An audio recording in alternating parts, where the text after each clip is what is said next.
Hi friends, అందరికీ నమస్కారం అండి. Welcome to Vasu Telugu media. Andhra Pradesh రాష్ట్ర వ్యాప్తంగా రాగల 24 గంటల్లో ఈ జిల్లాల్లో వర్షాలు అయితే కురవబోతున్నాయండి. ఏ జిల్లాల్లో వర్షాలు కురుస్తాయి, ఎంత మేరకు వర్షాలు కురుస్తాయి, ఈ వీడియోలో మీకు పూర్తి వివరాలు ఎక్స్ప్లెయిన్ చేస్తాను.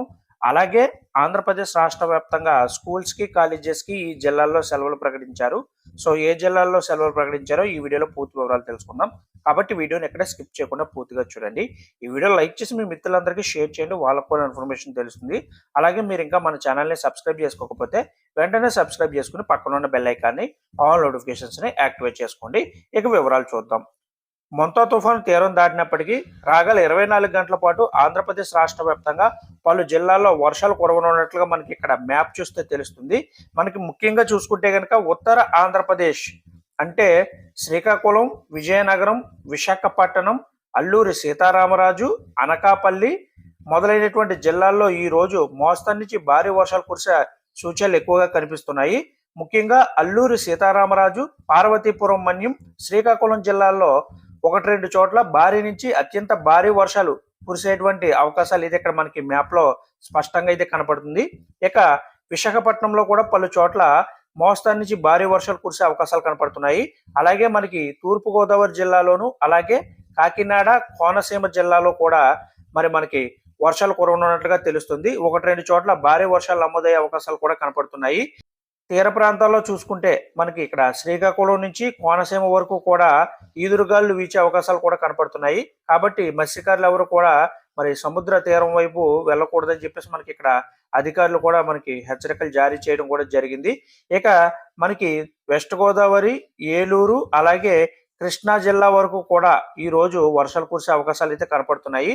రాగల 24 గంటల పాటు కూడా ఈ జిల్లాల్లో వర్షాలు కురవనున్నట్లుగా మనకి ఇక్కడ మోడల్స్ అయితే చూపెడుతున్నాయి. సో ఇక తెలంగాణ రాష్ట్ర వ్యాప్తంగా చూసుకుంటే కనుక ఈ మొంతా తుఫాను ప్రభావం బాగా ఎక్కువగా ఉండనున్నట్లు మనకి ఇక్కడ తెలుస్తుంది. ముఖ్యంగా తూర్పు తెలంగాణ, ఉత్తర తెలంగాణ, అలాగే దక్షిణ తెలంగాణలోని జిల్లాల్లో ఈ రోజు భారీ నుంచి అత్యంత భారీ వర్షాలు అయితే కురవనున్నట్లుగా మనకి ఇక్కడ తెలుస్తుంది.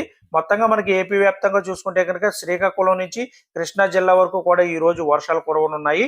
మనకి శ్రీకాకుళం, పార్వతీపురం మన్యం, అల్లూరి సీతారామరాజు జిల్లాలో మాత్రం అత్యంత భారీ వర్షాలు కురిసే సూచనలు కనపడుతున్నాయి.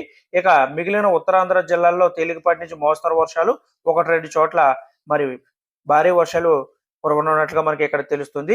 అలాగే ఇక్కడ తూర్పు గోదావరి, పశ్చిమ గోదావరి, ఏలూరు, కృష్ణా, అలాగే కోనసీమ, కాకినాడ జిల్లాల్లో ఈ రోజు పలు చోట్ల వర్షాలు కురిసే సూచనలు అయితే మనకి కనపడుతున్నాయి, ఇక్కడ మనం చూడవచ్చు.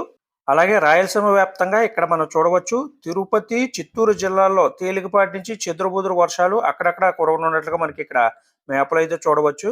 ఇంకా మనకు చూసుకుంటే కనుక గుంటూరు, బాపట్ల, నెల్లూరు ఈ ప్రాంతాల్లో 1-2 చోట్ల మనకి తేలికపాటి వర్షాలు అయితే ఈ రోజు నమోదు కానున్నాయి, ఇక్కడ మనం మ్యాప్లో క్లియర్గా అయితే చూడవచ్చు. ఇక విద్యా సంస్థల సెలవులకు సంబంధించి అప్డేట్ చూస్తే ఈ మోంతా తుఫాను క్రమంగా బలహీనపడడంతో ఏపీలోని కాకినాడ జిల్లాలో విద్యా సంస్థలకు సెలవులు అయితే రద్దు చేశారు. ఈ నెల 31వ తేదీ వరకు తొలుత సెలవులు అనేవి ప్రకటించగా పరిస్థితి అదుపులోకి రావడంతో విద్యార్థులు ఈ రోజు నుంచి కూడా స్కూల్స్ కి, కాలేజీలకి రావాలని చెప్పేసి అధికారులు ఆదేశాలు అయితే జారీ చేశారు. ఇక విశాఖపట్నం, అల్లూరి సీతారామరాజు, అనకాపల్లి జిల్లాల్లో ఈ రోజు స్కూళ్ళకైతే సెలవు ఉండబోతుంది. మిగతా జిల్లాల్లో యథాతథంగా స్కూళ్ళు, కాలేజీలు అయితే నడుస్తాయని చెప్పేసి మనకి ఇక్కడ స్పష్టం చేయడం అయితే జరిగింది, మనం ఇక్కడ చూడవచ్చు.